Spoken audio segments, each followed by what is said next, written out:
Nedge, said Hans, gently shaking his head. Nevertheless, the rain formed a roaring cataract before this horizon of which we were in search, and to which we were rushing like madmen. But before this wilderness of waters reached us, the mighty veil of cloud was torn in twain, the sea began to foam wildly, and the electricity, produced by some vast and extraordinary chemical action in the upper layer of cloud, is brought into play. To the fearful claps of thunder are added dazzling flashes of lightning, such as I had never seen. The flashes crossed one another, hurled from every side, while the thunder came pealing like an echo. The mass of vapor becomes incandescent. The hailstones which strike the metal of our boots and our weapons are actually luminous. The waves as they rise appear to be fire-eating monsters, beneath which seethes an intense fire, their crests surmounted by combs of flame. My eyes are dazzled, blinded by the intensity of light. My ears are deafened by the awful roar of the elements. I am compelled to hold onto the mast, which bends like a reed beneath the violence of the storm, to which none ever before seen by mariners bore any resemblance. Here my traveling notes become very incomplete, loose, and vague. I have only been able to make out one or two fugitive observations, jotted down in a mere mechanical way. But even their brevity, even their obscurity, show the emotions which overcame me. Sunday, August 23rd. Where have we got to? In what region are we wandering? We are still carried forward with inconceivable rapidity. The night has been fearful, something not to be described. The storm shows no signs of cessation. We exist in the midst of an uproar which has no name. The detonations as of artillery are incessant. Our ears literally bleed. We are unable to exchange a word or hear each other speak. The lightning never ceases to flash for a single instant. I can see the zigzags after a rapid dart strike the arched roof of this mightiest of mighty vaults. If it were to give way and fall upon us, other lightnings plunge their forked streaks in every direction and take the form of globes of fire, which explode like bombshells over a beleaguered city. The general crash and roar do not apparently increase. It has already gone far beyond what human ear can appreciate. If all the powder magazines in the world were to explode together, it would be impossible for us to hear worse noise. There is a constant emission of light from the storm clouds. The electric matter is incessantly released. Evidently, the gaseous principles of the air are out of order. Innumerable columns of water rush up like waterspouts and fall back upon the surface of the ocean in foam. Whither are we going? My uncle still lies at full length upon the raft, without speaking, without taking any note of time. The heat increases.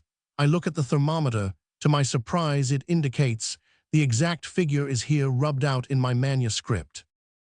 Monday, August 24th. This terrible storm will never end. Why should not this state of the atmosphere, so dense and murky, once modified, again remain definitive? We are utterly broken and harassed by fatigue. Hans remains just as usual. The raft runs to the southeast invariably. We have now already run 200 leagues from the newly discovered island. About 12 o'clock, the storm became worse than ever. We are obliged now to fasten every bit of cargo tightly on the deck of the raft, or everything would be swept away. We make ourselves fast, too, each man lashing the other. The waves drive over us, so that several times we are actually under water. We had been under the painful necessity of abstaining from speech for 3 days and 3 nights. We opened our mouths, we moved our lips, but no sound came. Even when we placed our mouths to each other's ears, it was the same. The wind carried the voice away. My uncle once contrived to get his head close to mine after several almost vain endeavors. He appeared to my nearly exhausted senses to articulate some word. I had a notion, more from intuition than anything else, that he said to me, "We are lost." I took out my notebook, from which, under the most desperate circumstances, I never parted, and wrote a few words as legibly as I could. "Take in sail." With a deep sigh, he nodded his head and acquiesced. His head had scarcely time to fall back in the position from which he had momentarily raised it than a disk or ball of fire appeared on the very edge of the raft. our devoted, our doomed craft.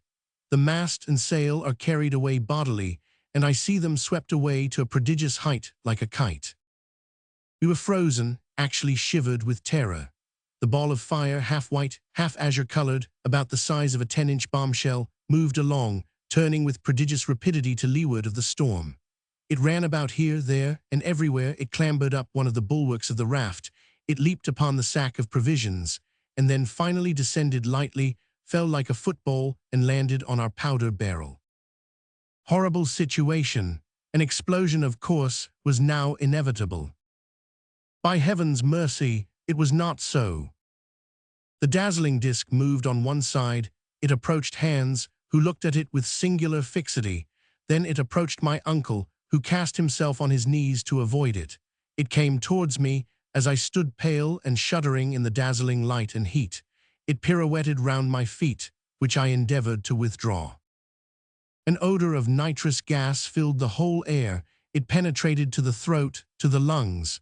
I felt ready to choke. Why is it that I cannot withdraw my feet? Are they riveted to the flooring of the raft? No. The fall of the electric globe has turned all the iron on board into lodestones. The instruments, the tools, the arms are clanging together with awful and horrible noise. The nails of my heavy boots adhere closely to the plate of iron incrustated in the wood. I cannot withdraw my foot. It is the old story again of the mountain of adamant. At last, by a violent and almost superhuman effort, I tear it away just as the ball, which is still executing its gyratory motions, is about to run round it and drag me with it, if. Oh, what intense, stupendous light! The globe of fire bursts. We are enveloped in cascades of living fire, which flood the space around with luminous matter. Then all went out, and darkness once more fell upon the deep. I had just time to see my uncle once more cast apparently senseless on the flooring of the raft, hands at the helm, spitting fire, under the influence of the electricity which seemed to have gone through him. Whither are we going, I ask, and echo answers whither. Tuesday, August 25th. I have just come out of a long fainting fit. The awful and hideous storm still continues. The lightning has increased in vividness and pours out its fiery wrath like a brood of serpents let loose in the atmosphere. Are we still upon the sea? Yes, and being carried along with incredible velocity. We have passed under England, under the Channel, under France, probably under the whole extent of Europe. Another awful clamor in the distance. This time it is certain that the sea is breaking upon the rocks at no great distance. Then.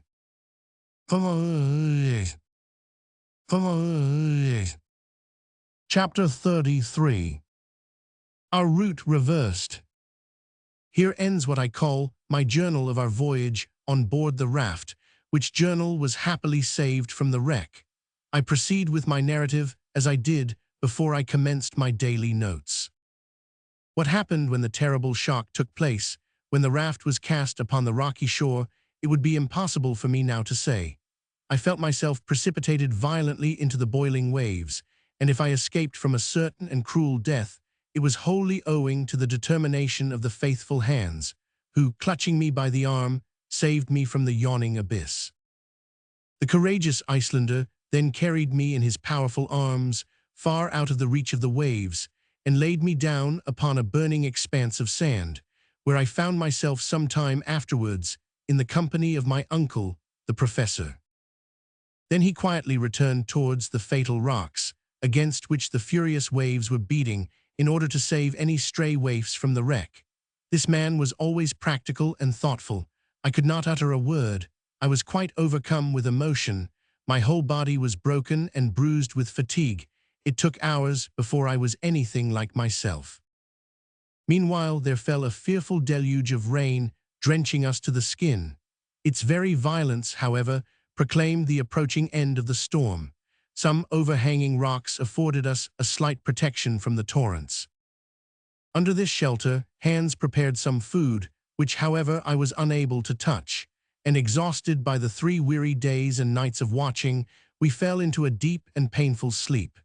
My dreams were fearful, but at last exhausted nature asserted her supremacy, and I slumbered. Next day when I awoke, the change was magical. The weather was magnificent. Air and sea, as if by mutual consent, had regained their serenity. Every trace of the storm, even the faintest, had disappeared. I was saluted on my awakening by the first joyous tones I had heard from the professor for many a day. His gaiety, indeed, was something terrible. "Well, my lad," he cried, rubbing his hands together, "have you slept soundly?" Might it not have been supposed that we were in the old house on the Königstrasse, that I had just come down quietly to my breakfast, and that my marriage with Gretchen was to take place that very day? My uncle's coolness was exasperating. Alas, considering how the tempest had driven us in an easterly direction, we had passed under the whole of Germany, under the city of Hamburg, where I had been so happy, under the very street which contained all I loved and cared for in the world. It was a positive fact that I was only separated from her by a distance of 40 leagues, but these 40 leagues were of hard, impenetrable granite. All these dreary and miserable reflections passed through my mind before I attempted to answer my uncle's question. "Why, what is the matter?" he cried. "Cannot you say whether you have slept well or not?" "I have slept very well," was my reply, "but every bone in my body aches. I suppose that will lead to nothing." "Nothing at all, my boy. It is only the result of the fatigue of the last few days, that is all. You appear, if I may be allowed to say so, to be very jolly this morning," I said. "Delighted, my dear boy, delighted. Was never happier in my life. We have at last reached the wished-for port." "The end of our expedition," cried I, in a tone of considerable surprise. "No, but to the confines of that sea which I began to fear would never end, but go round the whole world. We will now tranquilly resume our journey by land, and once again endeavor to dive into the center of the earth." "My dear uncle," I began, in a hesitating kind of way, "allow me to ask you one question." "Certainly, Harry, a dozen if you think proper." "One will suffice. How about getting back?" I asked. "How about getting back? What a question to ask. We have not as yet reached the end of our journey." "I know that. All I want to know is how you propose we shall manage the return voyage." "In the most simple manner in the world," said the imperturbable professor. "Once we reach the exact center of this sphere, either we shall find a new road by which to ascend to the surface, or we shall simply turn round and go back by the way we came. I have every reason to believe that while we are traveling forward, it will not close behind us. Then one of the first matters to see to will be to repair the raft," was my rather melancholy response. "Of course, we must attend to that above all things," continued the professor. "Then comes the all-important question of provisions," I urged. "Have we anything like enough left to enable us to accomplish such great, such amazing designs as you contemplate carrying out?" I have seen into the matter, and my answer is in the affirmative. Hans is a very clever fellow, and I have reason to believe that he has saved the greater part of the cargo. But the best way to satisfy your scruples is to come and judge for yourself." Saying which, he led the way out of the kind of open grotto in which we had taken shelter. I had almost begun to hope that which I should rather have feared, and this was the impossibility of such a shipwreck leaving even the slightest signs of what it had carried as freight. I was, however, thoroughly mistaken. As soon as I reached the shores of this inland sea, I found Hans standing gravely in the midst of a large number of things laid out in complete order. My uncle wrung his hands with deep and silent gratitude. His heart was too full for speech. This man, whose superhuman devotion to his employers I not only never saw surpassed, nor even equaled, had been hard at work all the time we slept, and at the risk of his life had succeeded in saving the most precious articles of our cargo. Of course, under the circumstances, we necessarily experienced several severe losses. Our weapons had wholly vanished, but experience had taught us to do without them. The provision of powder had, however, remained intact after having narrowly escaped blowing us all to atoms in the storm.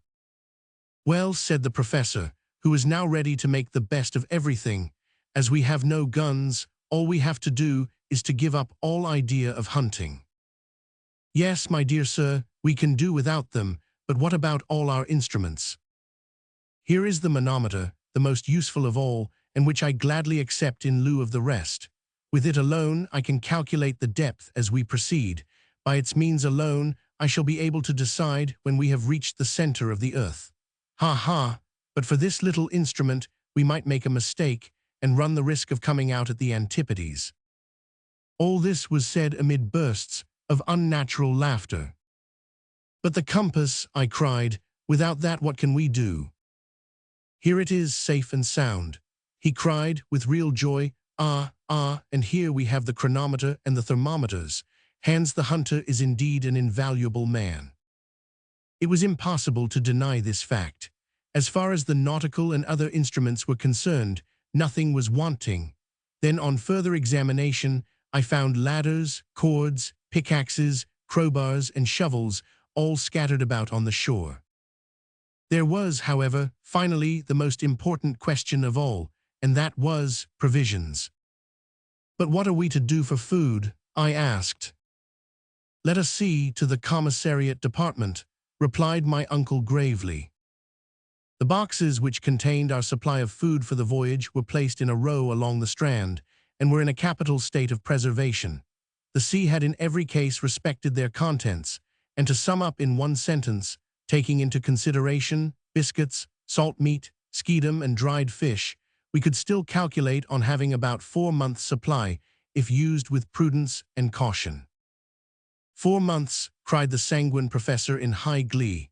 "Then we shall have plenty of time both to go and to come, and with what remains I undertake to give a grand dinner to my colleagues of the Johanneum." I sighed. I should by this time have become used to the temperament of my uncle, and yet this man astonished me more and more every day. He was the greatest human enigma I ever had known. "Now before we do anything else, we must lay in a stock of fresh water. The rain has fallen in abundance and filled the hollows of the granite. There is a rich supply of water, and we have no fear of suffering from thirst, which in our circumstances is of the last importance. As for the raft, I shall recommend Hans to repair it to the best of his abilities, though I have every reason to believe we shall not require it again."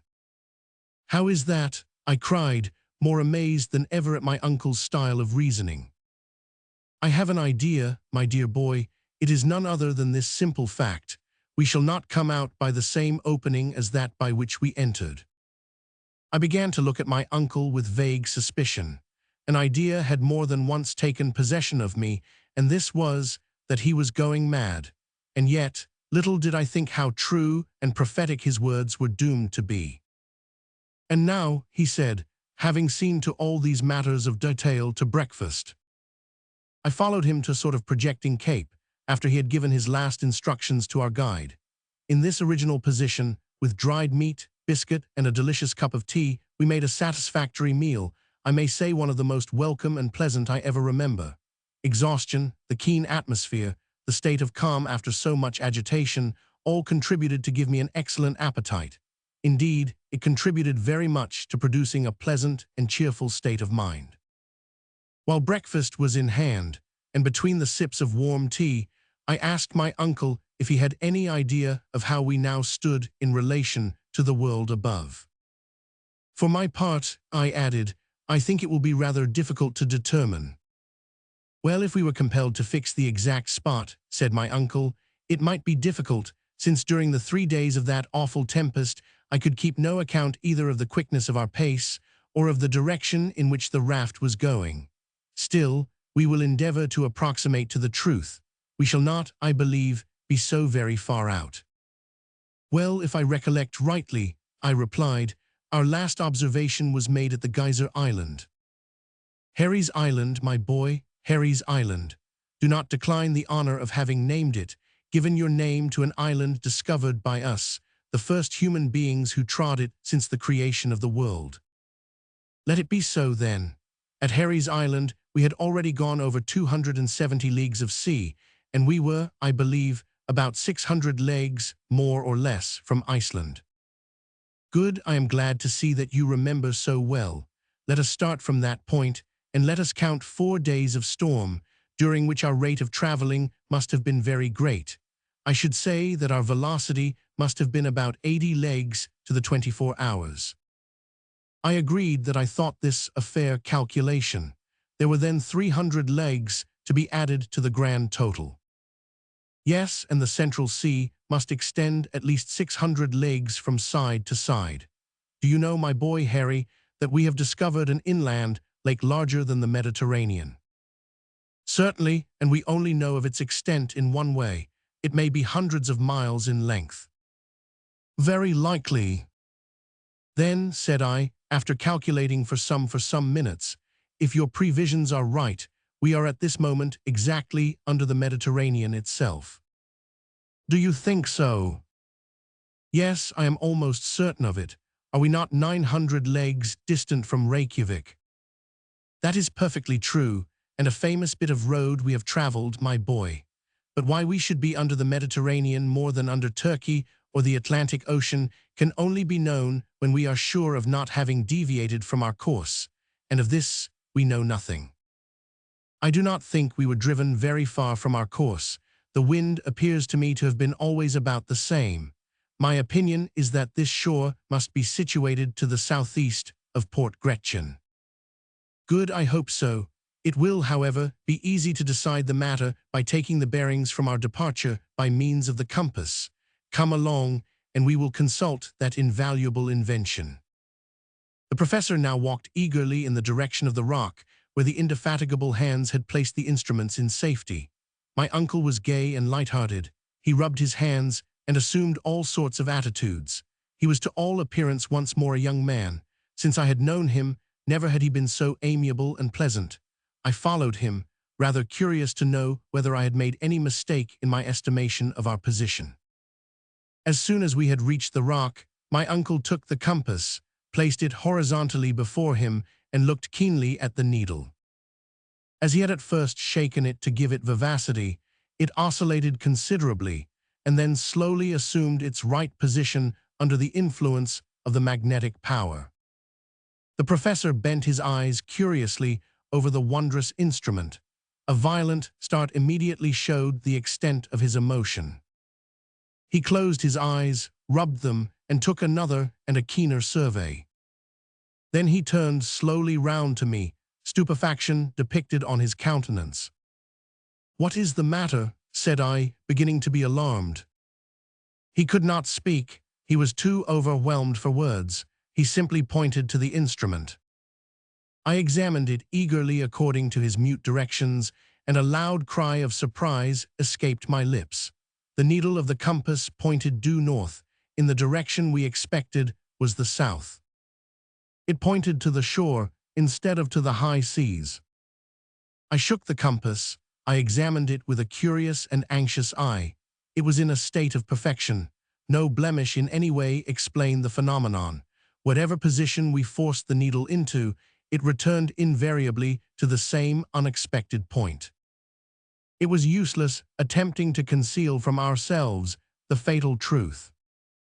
There could be no doubt about it, unwelcome as was the fact, that during the tempest there had been a sudden slant of wind, of which we had been unable to take any account, and thus the raft had carried us back to the shores we had left, apparently forever, so many days before. Chapter 34. A Voyage of Discovery. It would be altogether impossible for me to give any idea of the utter astonishment which overcame the professor on making this extraordinary discovery. Amazement, incredulity, and rage were blended in such a way as to alarm me. During the whole course of my life, I had never seen a man at first so chapfallen, and then so furiously indignant. The terrible fatigues of our sea voyage, the fearful dangers we had passed through, had all gone for nothing. We had to begin them all over again. Instead of progressing, as we fondly expected, during a voyage of so many days, we had retreated. Every hour of our expedition on the raft had been so much lost time. Presently, however, the indomitable energy of my uncle overcame every other consideration. So, he said, between his set teeth, fatality will play me these terrible tricks.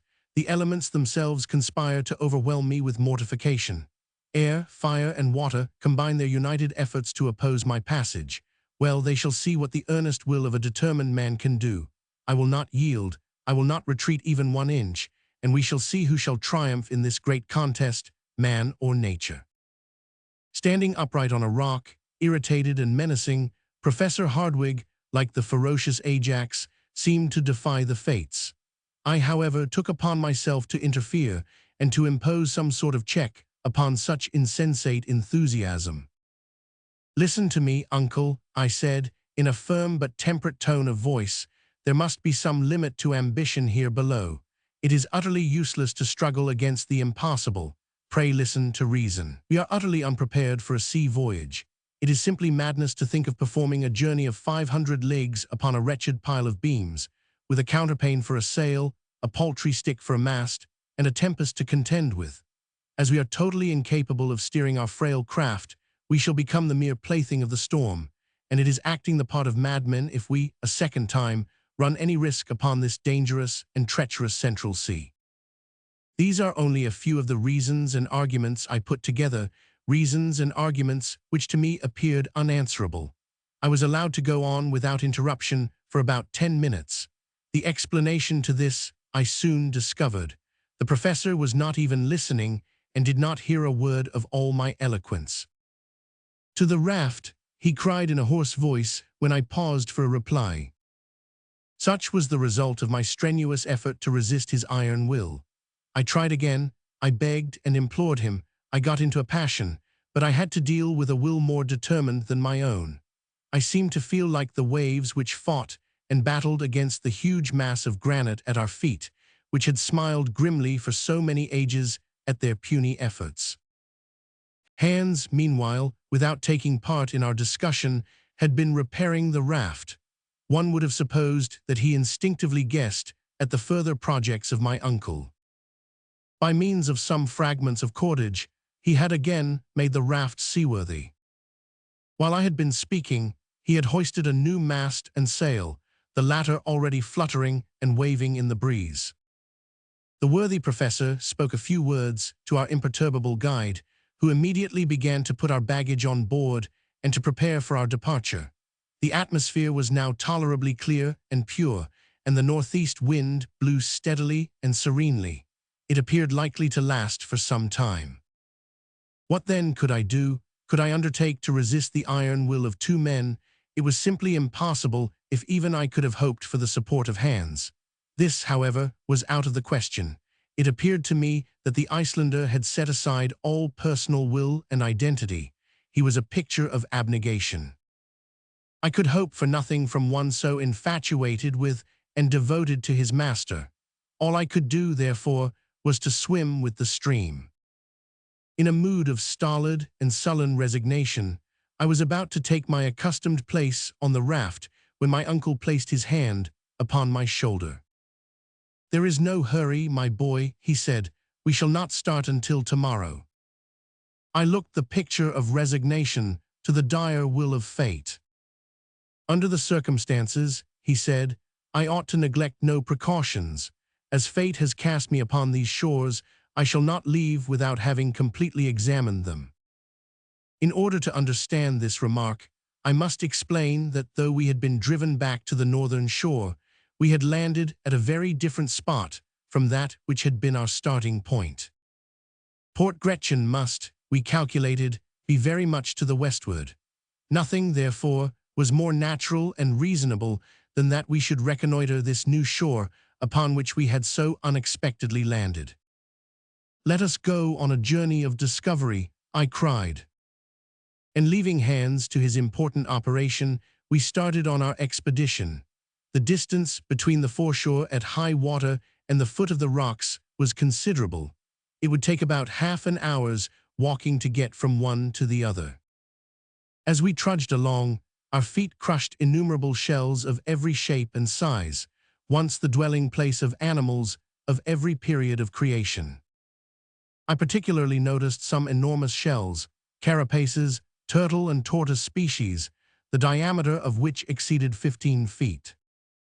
They had in past ages belonged to those gigantic glyptodons of the Pliocene period, of which the modern turtle is but a minute specimen. In addition, the whole soil was covered by a vast quantity of stony relics, having the appearance of flints worn by the action of the waves and lying in successive layers one above the other. I came to the conclusion that in past ages the sea must have covered the whole district. Upon the scattered rocks, now lying far beyond its reach, the mighty waves of ages had left evident marks of their passage. On reflection, this appeared to me partially to explain the existence of this remarkable ocean, 40 leagues below the surface of the Earth's crust. According to my new, and perhaps fanciful, theory, this liquid mass must be gradually lost in the deep bowels of the Earth. I had also no doubt that this mysterious sea was fed by infiltration of the ocean above, through imperceptible fissures. Nevertheless, it was impossible not to admit that these fissures must now be nearly choked up, for if not, the cavern, or rather the immense and stupendous reservoir, would have been completely filled in a short space of time. Perhaps even this water, having to contend against the accumulated subterraneous fires of the interior of the earth, had become partially vaporized. Hence the explanation of those heavy clouds suspended over our heads, and the superabundant display of that electricity which occasioned such terrible storms in this deep and cavernous sea. This lucid explanation of the phenomena we had witnessed appeared to me quite satisfactory. However great and mighty the marvels of nature may seem to us, they are always to be explained by physical reasons. Everything is subordinate to some great law of nature. It now appeared clear that we were walking upon a kind of sedimentary soil, formed like all the soils of that period, so frequent on the surface of the globe by the subsidence of the waters. The professor, who was now in his element, carefully examined every rocky fissure. Let him only find an opening, and it directly became important to him to examine its depth. For a whole mile we followed the windings of the Central Sea, when suddenly an important change took place in the aspect of the soil. It seemed to have been rudely cast up, convulsionized, as it were, by a violent upheaving of the lower strata. In many places, hollows here and hillocks there attested great dislocations at some other period of the terrestrial mass. We advanced with great difficulty over the broken masses of granite mixed with flint, quartz, and alluvial deposits, when a large field, more even than a field, a plain of bones, appeared suddenly before our eyes. It looked like an immense cemetery, where generation after generation had mingled their mortal dust. Lofty barrows of early remains rose at intervals. They undulated away to the limits of the distant horizon and were lost in a thick and brown fog. On that spot, some 3 square miles in extent, was accumulated the whole history of animal life. Scarcely one creature, upon the comparatively modern soil of the upper and inhabited world, had not there existed. Nevertheless, we were drawn forward by an all-absorbing and impatient curiosity. Our feet crushed with a dry and crackling sound the remains of those prehistoric fossils, for which the museums of great cities quarrel, even when they obtain only rare and curious morsels. 1,000 such naturalists as Cuvier would not have sufficed to recompose the skeletons of the organic beings which lay in this magnificent osseous collection. I was utterly confounded. My uncle stood for some minutes with his arms raised on high towards the thick granite vault which served us for a sky. His mouth was wide open, his eyes sparkled wildly behind his spectacles, which he had fortunately saved, his head bobbed up and down and from side to side, while his whole attitude and mien expressed unbounded astonishment. He stood in the presence of an endless, wondrous, and inexhaustibly rich collection of antediluvian monsters, piled up for his own private and peculiar satisfaction. Fancy, an enthusiastic lover of books, carried suddenly into the very midst of the famous Library of Alexandria, burned by the sacrilegious Omar, and which some miracle had restored to its pristine splendor. Such was something of the state of mind in which Uncle Hardwigg was now placed. For some time he stood thus, literally aghast at the magnitude of his discovery. But it was even a greater excitement when, darting wildly over this mass of organic dust, he caught up a naked skull and addressed me in a quivering voice. "Harry, my boy Harry, this is a human head." "A human head, uncle," I said, no less amazed and stupefied than himself. "Yes, nephew. Ah, Mr. Milne Edwards. Ah, Mr. de Quatrefages, why are you not here where I am, I, Professor Hardwigg?" Chapter 35. Discovery upon Discovery. In order fully to understand the exclamation made by my uncle, and his allusions to these illustrious and learned men, it will be necessary to enter into certain explanations in regard to a circumstance of the highest importance to paleontology, or the science of fossil life, which had taken place a short time before our departure from the upper regions of the earth. On the 28th of March, 1863, some navigators under the direction of M. Boucher de Perths were at work in the great quarries of Moulin-Quignon, near Abbeville, in the department of the Somme, in France. While at work, they unexpectedly came upon a human jawbone buried 14 feet below the surface of the soil. It was the first fossil of the kind that had ever been brought to the light of day. Near this unexpected human relic were found stone hatchets and carved flints, colored and clothed by time in one uniform brilliant tint of verdigris. The report of this extraordinary and unexpected discovery spread not only all over France, but over England and Germany. Many learned men belonging to various scientific bodies, and noteworthy among others, Messrs. Milne Edwards and de Quatrefages, took the affair very much to heart, demonstrated the incontestable authenticity of the bone in question, and became, to use the phrase then recognized in England, the most ardent supporters of the jawbone question. To the eminent geologists of the United Kingdom, who looked upon the fact as certain, Messrs. Falconer, Buck, Carpenter, and others, were soon united the learned men of Germany, and among those in the first rank, the most eager, the most enthusiastic, was my worthy uncle, Professor Hardwigg. The authenticity of a human fossil of the Quaternary period seemed then to be incontestably demonstrated, and even to be admitted by the most skeptical.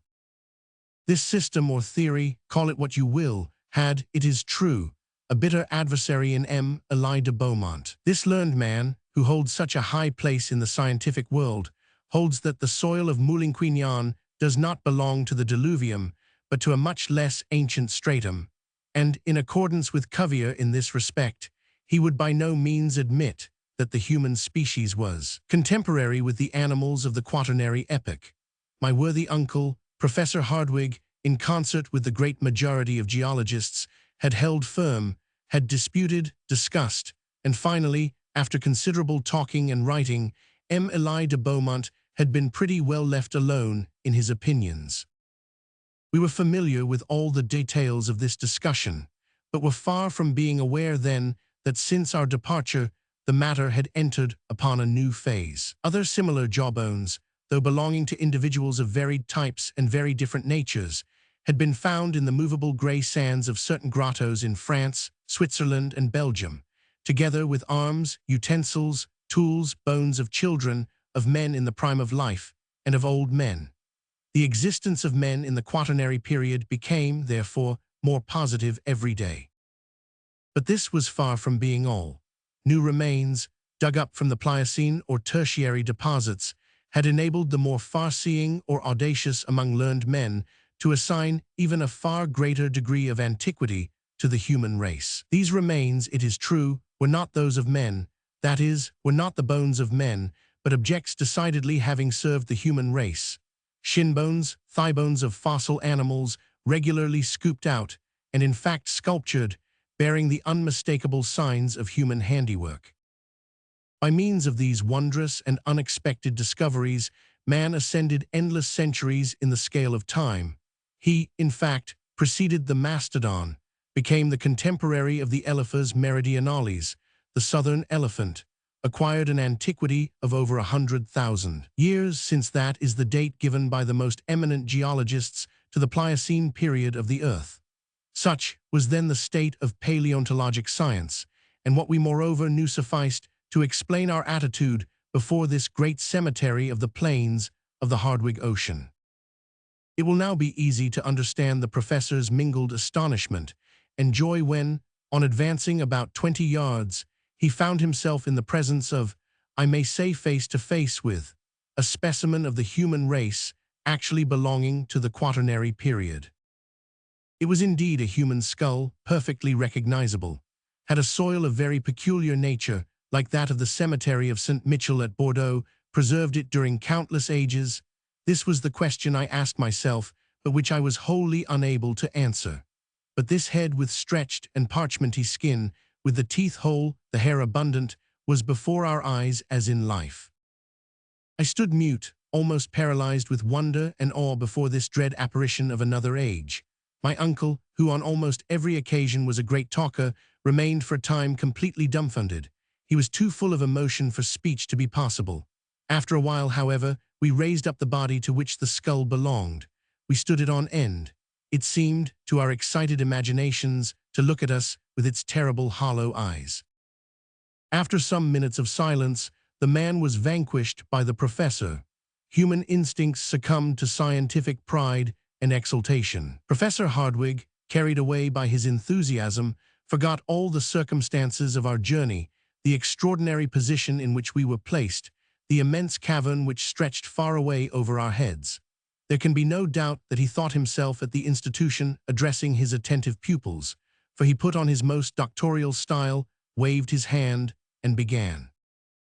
Gentlemen, I have the honor on this auspicious occasion to present to you a man of the Quaternary period of our globe. Many learned men have denied his very existence, while other able persons, perhaps of even higher authority, have affirmed their belief in the reality of his life. If the St. Thomases of paleontology were present, they would reverentially touch him with their fingers and believe in his existence, thus acknowledging their obstinate heresy. I know that science should be careful in relation to all discoveries of this nature. I am not without having heard of the many Barnums and other quacks who have made a trade of such-like pretended discoveries. I have, of course, heard of the discovery of the knee bones of Ajax, of the pretended finding of the body of Orestes by the Spartiates, and of the body of Asterius, 10 spans long, 15 feet, of which we read in Pausanias. I have read everything in relation to the skeleton of Trapani, discovered in the 14th century, and which many persons chose to regard as that of Polyphemus, and the history of the giant dug up during the 16th century in the environs of Palmyra. You are well aware, as I am, gentlemen, of the existence of the celebrated analysis made near Lucerne in 1577, of the great bones which the celebrated Dr. Felix Plater declared belonged to a giant about 19 feet high. I have devoured all the treatises of Cassanian, and all those memoirs, pamphlets, speeches, and replies published in reference to the skeleton of Teutobachus, king of the Cimbri, the invader of Gaul, dug out of a gravel pit in Dauphine in 1613. In the 18th century, I should have denied, with Peter Campit, the existence of the preadamites of Schutzer. I have had in my hands the writing called Giggons. Here my uncle was afflicted by the natural infirmity which prevented him from pronouncing difficult words in public. It was not exactly stuttering, but a strange sort of constitutional hesitation. The writing named Giggons, he repeated. He, however, could get no further. Giganteo. Impossible, the unfortunate word would not come out. There would have been great laughter at the institution had the mistake happened there.